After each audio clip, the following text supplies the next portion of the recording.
So ఇది plaster of ప్యారిస్తో చేసిన గణేష. ఇది నీటిలో కరగదు. ఇంకా ఇక్కడ మట్టితో చేసిన గణేష నీటిలో త్వరగా కరిగిపోతుంది.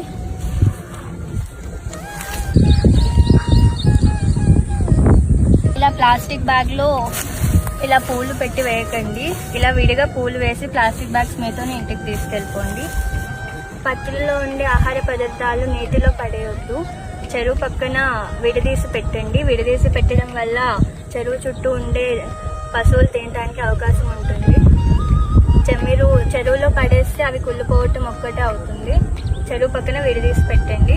ఇలా మాకు లేచిన ప్రాసెస్లో ఈ జొన్నలు, మొక్కజొన్నలు, పళ్ళు ఫలాలు అన్నీ దొరికినవి ఇక్కడ మేము పెట్టాము. మొక్కజొన్నల్ని ఇట్లా విడదీసి పెట్టాము పశువులకి తినటానికి సులువు అవుతుందని. ఇంకా ఇలా ప్లాస్టిక్ని కూడా చెరువులో సమర్పించకండి. మీతో పాటు ఇంటికి తీసుకెళ్ళండి.